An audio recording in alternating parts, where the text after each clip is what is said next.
campo a la ciudad, no sabían ni distinguir pobres, mi mamá cocinera en una casa de ricos, mi papá jardinero en la misma casa, se conocen y se hacen pareja con todas las parejas. Relación de la cual se embaraza ella 14 veces, lo cual implica que 12 años de su vida se la pasó embarazada, más 2 años de cuidado por hijo, los 2 primeros por lo menos, casi 40 años de su vida se la pasó en cuestiones maternas. No me casi a los 67 años. Es decir, la vida de mujer no es sencilla, es sumamente difícil. Entonces, ser mujer se requiere más valor que ser hombre, aunque uno tenga discapacidad.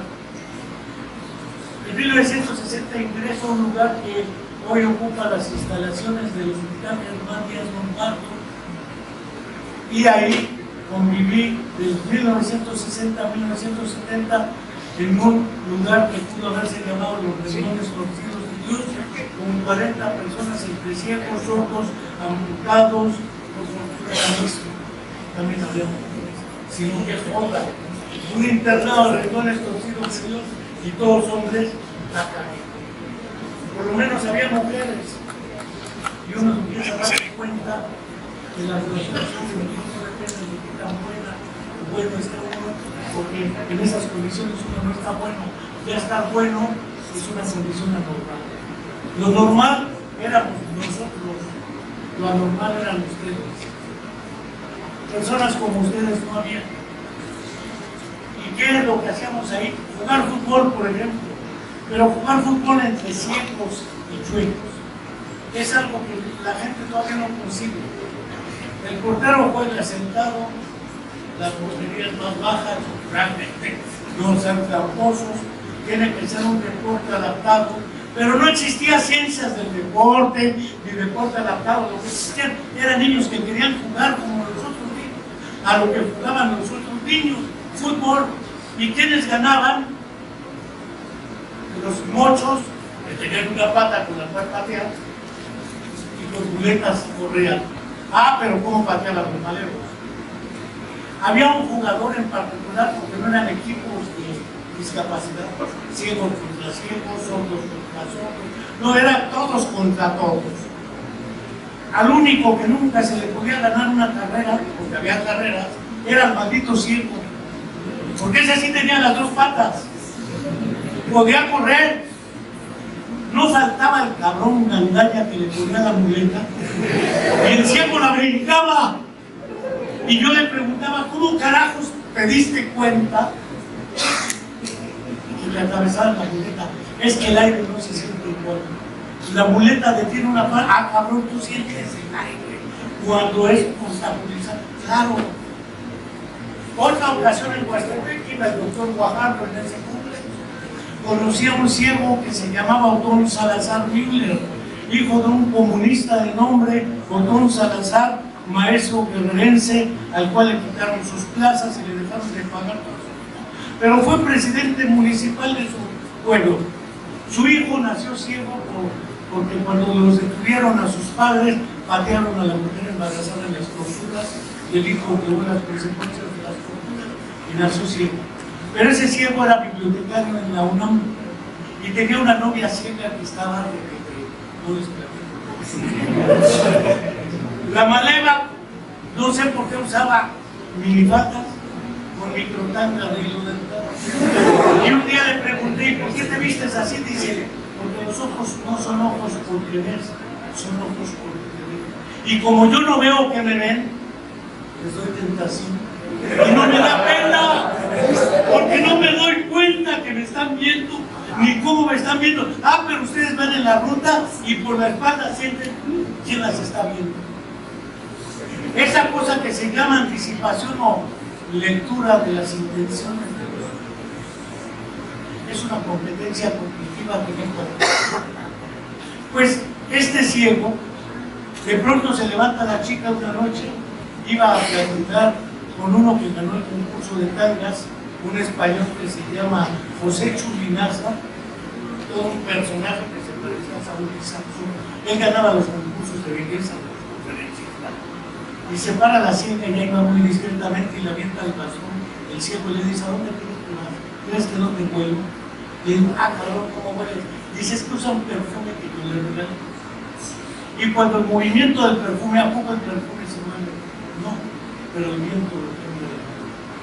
Dije, ahora, parece ser que hemos sido ciegos y sordos nosotros a las posibilidades de compensar las limitaciones que uno tiene con las ventajas que le da otra cosa. Desde entonces empecé a entender otro concepto, el de compensación, que después un psicoanalista al cual corrieron de la Asociación Psicoanalítica de Viena por comunista, Alfred Adler, lo corrió la asociación, empezó a hablar de compensación, y después un tal S.F. Vygotsky habló también de la compensación. Pero no lo vimos. El ciego nos ganaba las carreras. El ciego al tanto arreglaba radios de esa época del transistor y le decía, ¿cómo sabes qué transistor o resistor? Resistencia, sí, pero no. Dice, porque la resistencia que se fundió ya no calienta. Tampoco notas las diferencias de una resistencia a otra. Sí. Eso se llama intercompensación. Pero como nosotros somos ciegos a ello, porque no lo vemos, queremos que no existe. Porque nuestro egocentrismo cognitivo, dijera ya el buen Jan Piaget, epistemólogo suizo, nos impide reconocer que existen cosas que, aunque no tengamos referentes perceptivos de ellos, existen. Y eso es la compensación. En ese internado me di cuenta de que podíamos jugar fútbol cuando no estaba, no siempre, pero tampoco ustedes a veces están bien ebrios y no pueden jugar. O están bien cuerpos crudos y entonces no hay modo de jugar. No siempre se puede. Pero jugábamos otras cosas. ¿Qué jugábamos? Ajedrez. El ajedrez es un deporte ciencia que permite ejercitar el cerebro en procesos de análisis, síntesis, anticipación, estrategias de engaño táctico, defensas, aperturas y demás. Es decir, como cualquier otro niño jugábamos y teníamos una ventaja sobre los derechos ustedes. Si les dábamos un muletazo en la espinilla, no nos marcábamos cuántos años, porque decían, pobrecito, él tiene la desventaja. No sabían que toda desventaja tiene sus ventajas. Y de ahí salieron, de ese internado, dos campeones nacionales de halterofilia acostados boca arriba. Aguantaban el doble de su peso. Si el tipo aguantaba, pesaba 80 kilos, dos con para acá, porque de las patas para abajo no pesan, pero alzaba 150 kilos en el nervión nada más. Yo sé que ustedes más saben de eso que yo no hago deporte. Cuando mucho juego ajedrez, levantamiento del carro, salto de la barra de un lado al otro, un poco de jaibolina, pero no más. Hacer deporte es una parte básica de nuestra vida. Pero no solo existe el deporte en el sentido físico, porque había compañeros a los cuales yo conocí uno que le decían el tamal. No tenía brazos ni piernas. Pero el tamal nadaba. ¿Cómo nadaba? Como anguila. Es decir, flexionaba el cuerpo, quién sabe cómo le hacía, pero le hacía. Hasta hay un chiste muy malo. En las Olimpiadas avientan al tamal y se hunden. Y todos gritando, el tamal, el tamal, el tamal. Y pierden, naturalmente, se avientan San Marino, lo sacan y dicen, pinche tamal, nos hiciste quedar mal. Si hay cabrones que estaba el agua tan helada que se le tuvieron las orejas. Siempre hay formas de enfrentar las desventajas y esas fueron las que no supimos aprovechar. Sí. A partir de ahí, de 1970, salgo del internado, me voy a una secundaria, me voy a la prepa, y todo lo que fue la secundaria, la prepa y la facultad, casi nunca vi personas con discapacidad. El problema es por qué no llegábamos hasta allá. Y los que llegábamos éramos bien poquitos. O llegábamos porque había directores bien buena onda de las escuelas, que decían, sí, metan al chiquito, o al chiquito, o al sordito, no importa, siempre evito, porque somos medio pendejitos de las personas. Entonces somos el niñito, el chiquito y demás. Incluso una señora que en terapia me dice, es que el niño duerme conmigo. Ya tenía 23 años y se quejaba de que el niño quería con ella. Y le digo, ¿y por qué no duerme con el de 16 años? Ah, es que sí, ya está grande. Sí, pero este también tiene lecciones y también se le antoja. Pero la única mujer que tiene el alcance es usted y no se puede hacer justicia por mano propia porque es cuadripléjico. Es decir, lo más que puede hacer es ¡ah! Échame la mano. Échame la mano. Y naturalmente su vida sexual queda liquidada. Su posibilidad de salir depende de otro. Imagínense una mujer cualquiera. Para un hombre probablemente sea más fácil. Con una cuadriplegia o una paraplegia como la que tengo yo, de la cintura para abajo. Aunque sí uso esta pierna un poco, que me dejan el pantalón a la moda, con hoyos de granito. Así son los ciertos. Resulta que una vez salí con una ciega, hace muchos años, y me atreví a preguntarle, ¿qué viste en mí? Dice, nada, güey, soy ciega. Digo, bueno, ¿qué fue lo que te permitió darte cuenta de que yo puedo ser una opción atractiva para ti? Pregunta muy poco difícil que le hagan a uno. Y respondió, es que escucho tu voz. Y tú siempre que hablas conmigo, escucho seguridad. Una mujer quiere ser, no quiere un estúpido. Dije, ah, gracias. No había pensado. Hasta que puse la voz de pi. Habla la vicuña. Entonces uno cambia la voz y naturalmente la chica dice, pero hay una cualidad, el tacto. Uno toca la cara y siente. Hay pieles famosas, suave, gusta de lo que no se está poniendo en la vida. Dice, porque ves, si no vieras, reconocerías que hay personas que huelen rico y hay personas que dan asco por su aroma. Entonces la belleza no se ve, se toca, se huele y se besa. Eso es neta de la vida. Pero eso no lo podía conocer si no interactuaba con la ciega. Hubo una sorda hindú que se enamoró de un sordo pobre.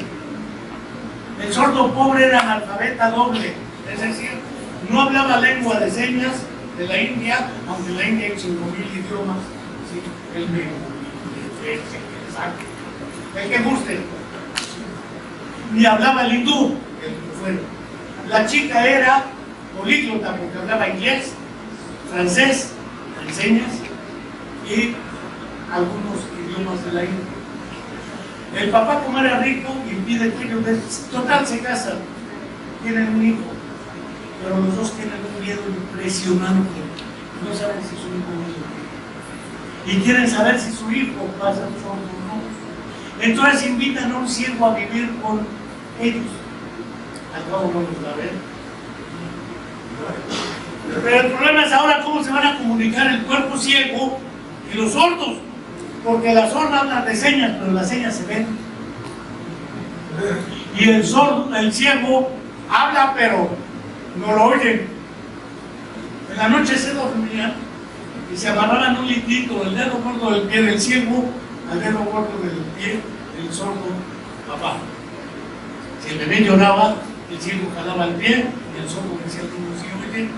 Claro, porque está haciendo y ya.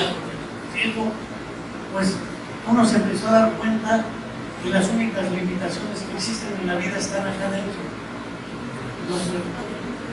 Y no me refiero a la capacidad cognitiva intelectual, me refiero a la actitud ante la vida. Y ellos compensaron un déficit de cada quien con una estrategia que facilitó la comunicación, el tacto y el movimiento.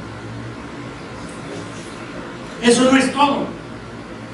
Por ahí en el año de 1985, febrero, ingresé a la UAM.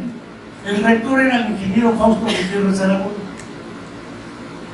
El director de la Escuela de Psicología en ese entonces era el psicólogo Fernando Iturbe Robledo.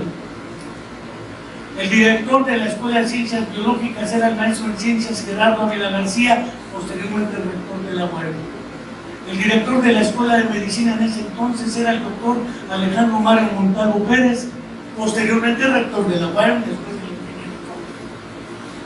El psicólogo René Santovilla, posteriormente rector de la UAM, después fue director de Psicología con Fernando Iturbe, y en la Facultad de Comunicación Humana ninguno fue rector, pero estaba María del Carmen Vázquez Martínez. Se acordó diseñar un programa universitario llamado Centro de Investigación en Neurociencias, y se creó el proyecto y se aprobó en la última sesión del Consejo Universitario del ingeniero Fausto Gutiérrez Aragón en el año de 1988. Ese año entra el rector Alejandro Montalvo Pérez y cancela el acuerdo y no hubo tal centro. El edificio de la unidad biomédica iba a ser el centro de investigación, quedó como oficina de las cuatro facultades: psicología, medicina, ya no comunicación humana, pero sí ciencias biológicas y agropecuarias que estaba creando. A partir de ahí se estableció un convenio, siendo rector el maestro de ciencias Gerardo Ávila, entre el CREM, que está aquí a un ladito, y la UAM, y se diseñó el primer programa conjunto UAM-UNAM para realizar el programa de investigación Problemas al Nacimiento, Desnutrición y Desarrollo, con la doctora Úrsula Osler y su servidor, Dinamo. Impulsamos el programa y desde ahí ya existía la idea de ir investigando cómo enfrentar estos problemas al nacimiento, ceguera, el parálisis cerebral, etcétera, cómo ir trabajando prevención y cómo ir trabajando. Es decir, lo del 13-14 no fue que el cerebro se segregara como el páncreas insulina, ideas de, pues hagamos un programa de infusión. No surgen así, ni de la buena voluntad, ni del doctor, ni mía, ni de nadie. Son las condiciones históricas concretas las que nos ayudan a hacer. Ya estando ahí, la Facultad de Psicología de la UNAM, aquí de la UAM, crea el entonces la UNICEF, Unidad de Investigación y Servicios Psicológicos, de lo que ahora es el Centro de Investigación Transdisciplinaria en Psicología, el CIPSI.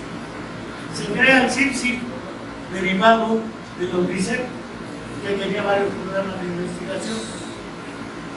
Pero históricamente la Facultad de Psicología tuvo una relación muy estrecha con educación especial, de modo tal que el asunto de la integración educativa y la inclusión ya venía siendo trabajada en la facultad con la actual directora Hermila Navaras, que era estudiante, bueno, era ya maestra desde esa época, y ella era maestra de teatro.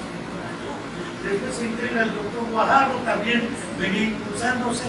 La idea de la integración al doctor Guajardo le toca todo el programa en el ámbito nacional e internacional, porque le toca ir a una reunión en España, ¿sí?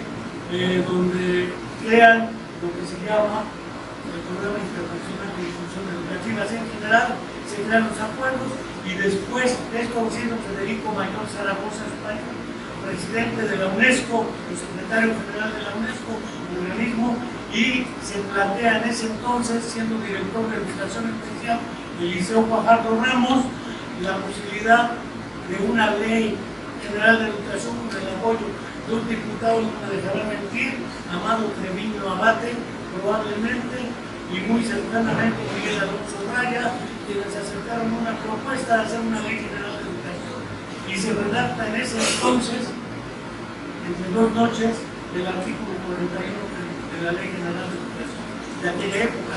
Estaba Alejandro Rodríguez Russo, ya fallecido, estaba Manuel Antonio García Treviño, estaba el propio Liceo Guajardo, su servidor, en la Dirección de Educación Especial, Salvador Villarreal González y otros, y planteamos esa posibilidad de integración educativa. Es decir, no es que acá Enrique Álvarez los tuviera en el 13, es que las condiciones eran favorables.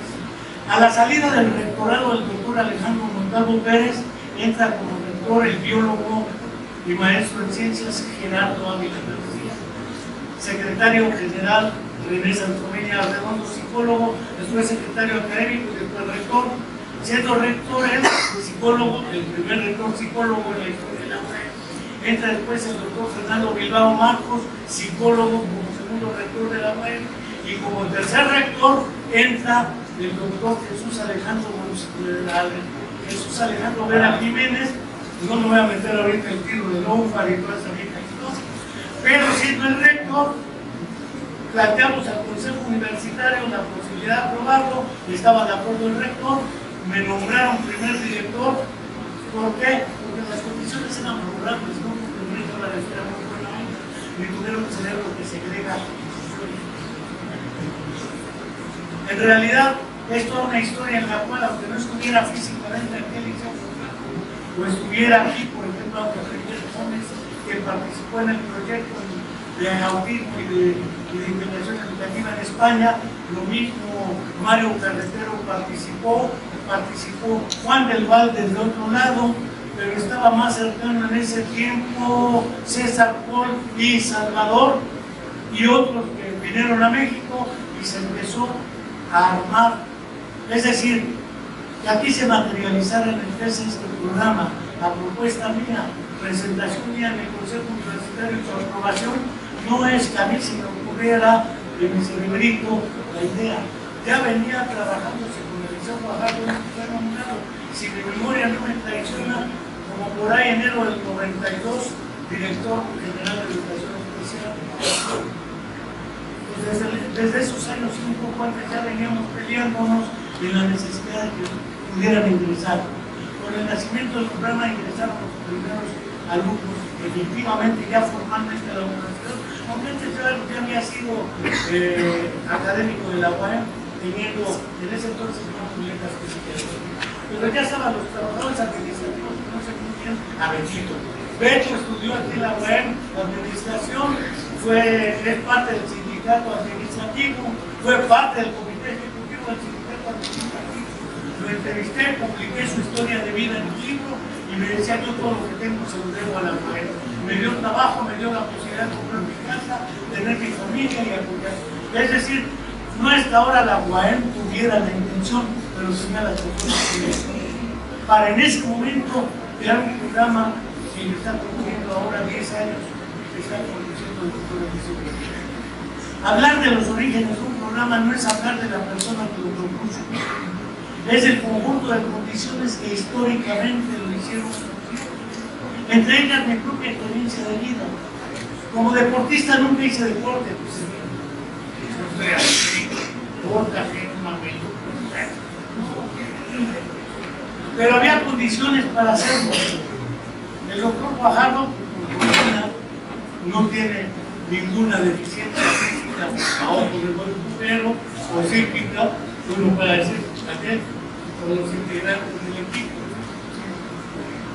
La realidad es de tú a tú, de igual a igual, nada más que tú y yo somos de desiguales. Eso es todo, pero lo normal es lo diferente. Hasta ahí estamos con lo que voy planteando. Pues bien, la unidad de inclusión hoy, conducida por los nuevos referentes, coordinados, porque alguna vez le decía, lo que me gusta es decir que tú no eres director, porque no nos unimos, nos coordinan, por eso me cae aquí. Porque le preguntaban, ¿cuál es la línea? Dice, la línea es que no hay línea. Ah, caray, construyamos la línea. Si no hay línea hay que construirla.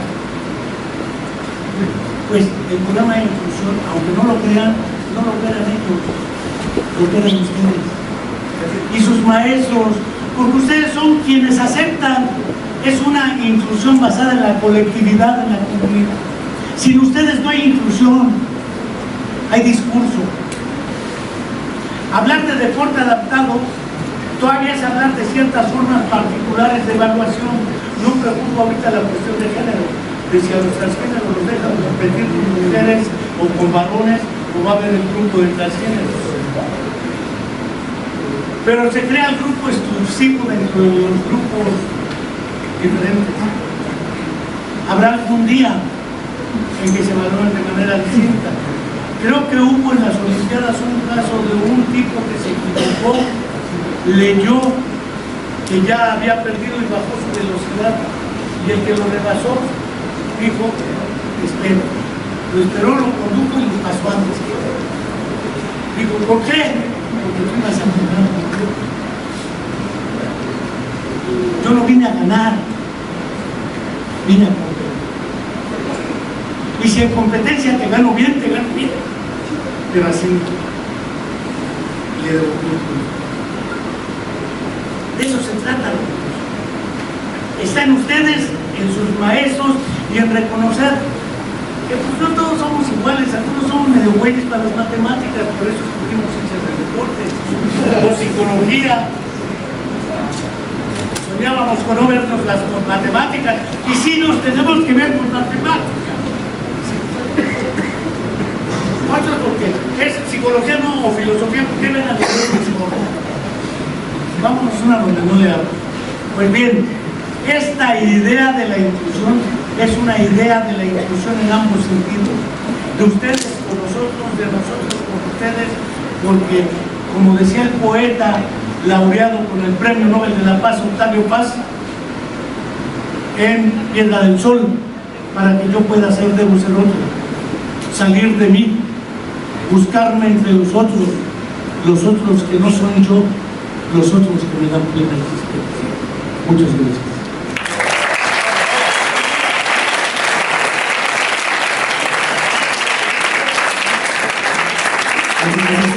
Tenemos espacio para una pregunta.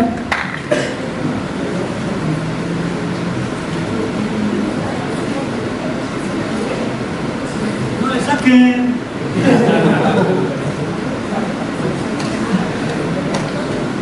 Ok, se le va a hacer entrega de un reconocimiento.